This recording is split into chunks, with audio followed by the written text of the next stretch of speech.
যে প্রায় 40 লক্ষ মানুষ এইবার ভোট দিতে পারছেন না, বাবা নাগরিক ছেলে বেনাগরিক। এইরকম কোনো পদ্ধতি কি ভারতে আছে?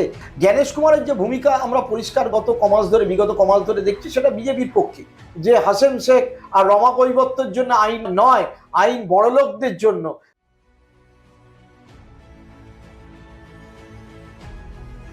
অ্যাকচুয়ালি 27 লক্ষ নয়, আবার 90 লক্ষও নয়। জেনুইন ভোটার অ্যাকচুয়ালি আমার হিসেব মতো বাদ গেছে 40 থেকে 42 লক্ষ।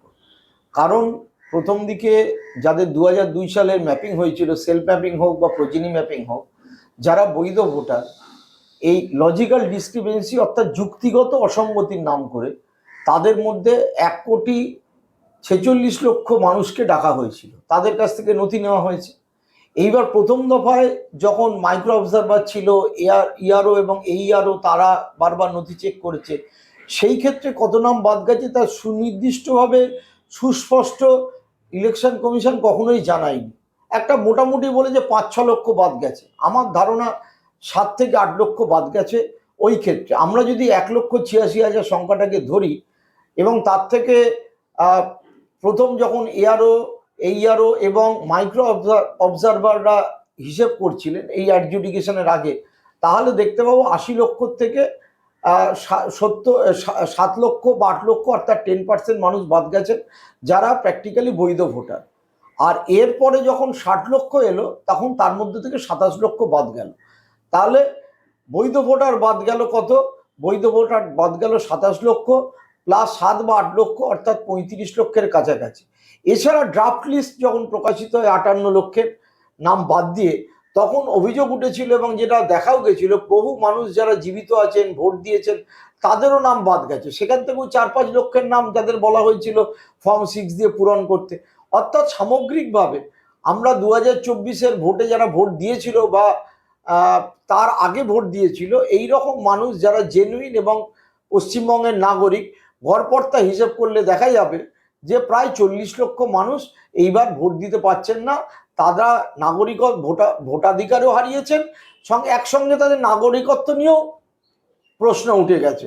এ ঘটনা বোধহয় স্বাধীন পশ্চিমবঙ্গের ইতিহাসে 1952 সাল থেকে যে ভোট হচ্ছে আজকে 2026, এইরকম ভয়ঙ্কর ঘটনা কোনোদিন ঘটেনি। সুপ্রিম কোর্টের চিফ জাস্টিসকে যদি বলা হয় এই বছর আপনি ভোট দেবেন না স্যার, সূর্যকান্তকে যদি বলা হয় বা জয়মাল্য বাগচিকে বলা হয়, দেখুন আপনার ভোটাধিকার আছে, আপনি ভোট এবার দেবেন না, আপনি দয়া করে পরে এই এত মানুষের সঙ্গে জয়মাল্য বাগচি তো বাঙালি, আমি কোর্টের প্রতি সম্পূর্ণ সম্মান রেখেই বলছি, ওনার কাছে আমার নাগরিক হিসেবে আবেদন, আমি বলতে পারি পশ্চিমবঙ্গের সহনাগরিক বাঙালি নাগরিক আপনাদের অ্যাডজুডিকেশন অর্থাৎ বিচার প্রক্রিয়ার মধ্যে যারা বৈধ ভোটার বলেই স্বীকৃত হয়েছিল, এই কারণে আরো বলছি যে 3-4 জন এ পর্যন্ত ট্রাইব্যুনালে গেছেন, তাদের প্রত্যেককেই ফিরে এসছেন এবং বলা হয়েছে নামের বানান ভুল, বাবার সাথে বয়সের অসঙ্গতি বা ইত্যাদি কারণে, বা টাইটেলের বানান ভুল, তার জন্য ভোটাধিকার থেকে বঞ্চিত করা যায় না। তাহলে যদি জয়মাল্য বাগচিকে বলি, স্যার এবার আপনি এই এত সহনাগরিক বাদ গেছে, আপনি তো ওইখানে ছিলেন বেঞ্চে, আপনি এবার আপনার ভোটদানের প্রক্রিয়া থেকে ঘোষণা করুন যে আমি নিজেকে সরিয়ে রাখছি, তিনি কি সেটা মেনে নেবেন? আমার প্রশ্ন হচ্ছে এইটাই।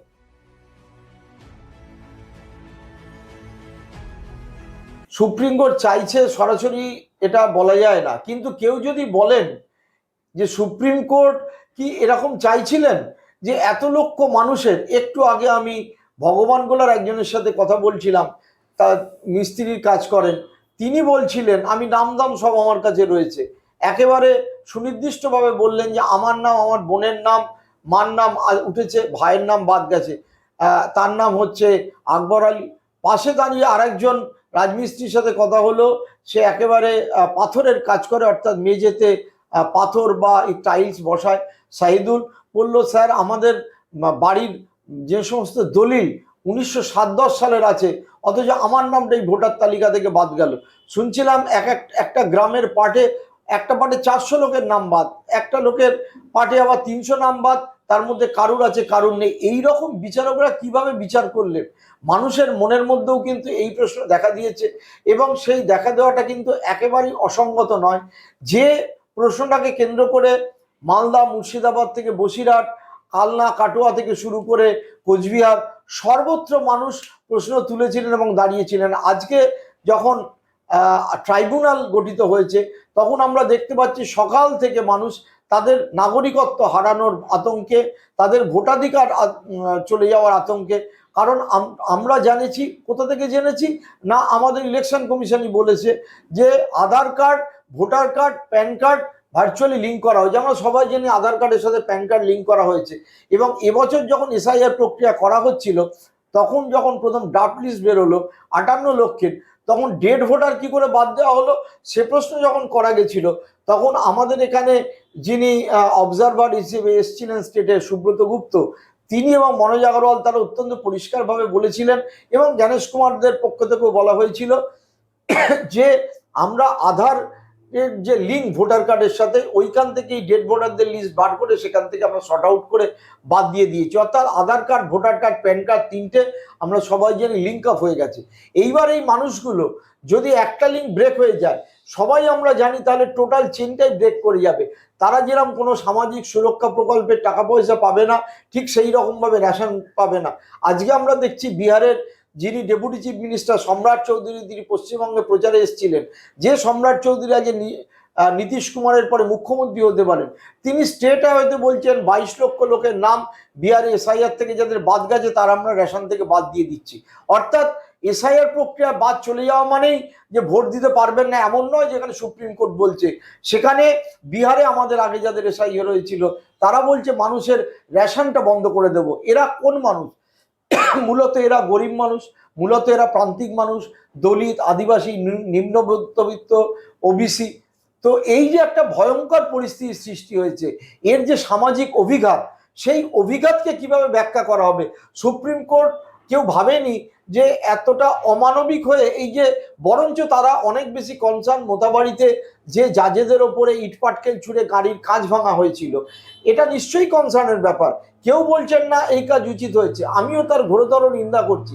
কিন্তু পাশাপাশি যে মহিলারা বাচ্চা কোলে সকাল থেকে না খেয়ে দিয়ে বসেছিলেন, যে কি হবে কি হবে তাদের আতঙ্কের মধ্যে ছিল, গাড়িয়ে চালিয়ে দেওয়ার পরে যে মানুষটাকে একেবারে আমরা দেখলাম সরকারি গাড়ির চাকায় আহত হলেন, প্রায় মৃত্যুশয্যায় পড়ে আছেন, তাদের ব্যাপারে কি সুপ্রিম কোর্ট কিছু ভাঙবেন না বা ভাবছেন না? তাহলে তো সেই বঙ্কিমচন্দ্র আজ থেকে 150-200 বছর আগে যখন লিখেছিলেন যে হাসেম শেখ আর রমা কৈবত্যের জন্য আইন নয়, আইন বড়লোকদের জন্য, তো ব্যাপারটা তো সেইখানে দাঁড়িয়ে গেল।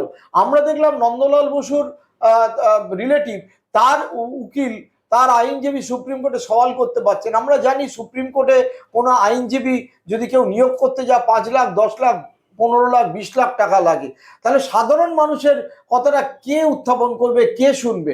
আমি সত্যি কথা বলছি, আই এম সরি টু সে, আমার মনে হয়েছিল শুধু নয়, এই রকম যারা আজকে এই অ্যাডজুডিকেশনে বাদ চলে গেলেন, অর্থাৎ বিচারাধীন থেকে বিচার প্রক্রিয়ার মধ্যে যারা বাদ গেলেন, তাদের মনের মধ্যে আজকে এই প্রশ্ন জেগেছে। এবং শুধু মুসলমান নয়, যেভাবে হিন্দুরা বাদ গেছেন, আমি গতকাল থেকে একের পর এক ফোন পাচ্ছি।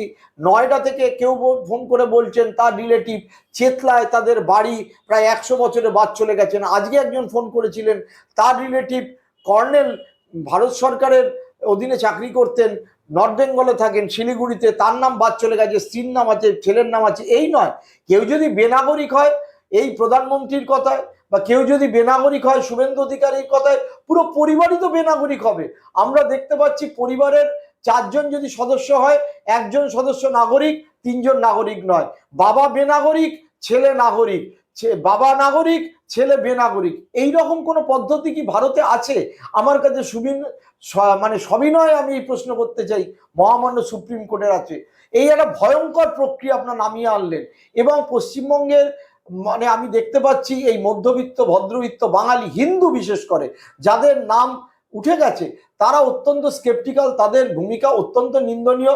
তারা মাঠে ঘাটে পথে এবং কি পার্কে সকালে প্রাতঃভ্রমণ করতে করতে আলোচনা করছে যে দেখা গেল কত লোক বাইরের লোক ছিল, এদের নাম বাদ গেছে। তারা ভাবতেই পারছেন না তাদেরই কোনো নিয়ার রিলেটিভের নাম হয়তো বাদ চলে গেছে, এবং সে কি করে তুলবে? অ্যাডজুডিকেশনে হয়তো একটা নম্বর পেল, কিন্তু সবচেয়ে বড় কথা, বাদ যাদের নাম পড়েছে তারা আমার কাছে একটাই অভিযোগ করছেন, ইলেকশন কমিশন কেন তাদের নাম বাদ দিলেন এখনো পর্যন্ত কেউ কোনো কারণ বলেনি। এই রকম ফাঁসির আসামিকেও বলা হয় যে তুমি এই খুন করেছো, তোমার বিরুদ্ধে এই অভিযোগ, এটা সত্য মিথ্যে, তোমাকে ফাঁসি দেওয়া হচ্ছে, তুমি মানছো কি মানছো না। কসবকে আমরা দেখেছিলাম আত্মপক্ষ সমর্থনের জন্য, তারও সুযোগ ছিল। আর এখানে নাগরিকদের একদম গলাটা এইভাবে কেটে দেওয়া হলো, ভোটাধিকার থেকে বঞ্চিত করা হলো, কিন্তু তাদের কোনো আত্মপক্ষ সমর্থনের এখনো পর্যন্ত সরাসরি কোনো সুযোগ দেওয়া হলো না। এই রকম অমানবিক আইন, এই রকম অমানবিক বিচার ব্যবস্থা, I am sorry to say, কার জন্যে সেটা পরিষ্কারভাবে বুঝতে হবে।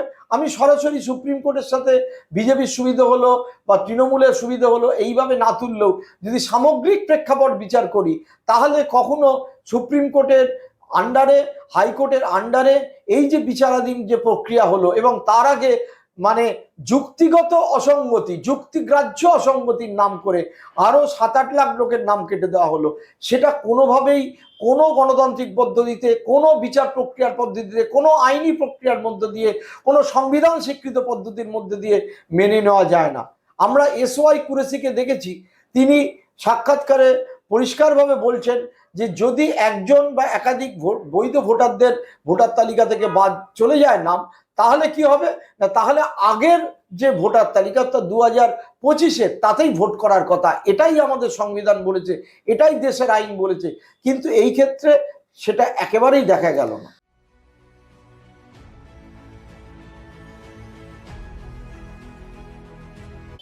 ইলেকশন, এই ঘটনা কোনোদিন অতীতে ঘটেনি। ইলেকশন কমিশনের নামে পার্টিজান রোল, এক পক্ষ নেওয়ার অভিযোগ পলিটিক্যাল পার্টিরা তুলে, কিন্তু সেইটা ইলেকশন কমিশন যে সেটা কোরাবরেট করে দেয়, অর্থাৎ ইলেকশন কমিশনও সাবিত করে দেয় যে হ্যাঁ আমি এক পক্ষে নিয়েই কাজ করছি, সেইটা এই ঘটনা থেকে অত্যন্ত স্পষ্ট হয়ে গেছে।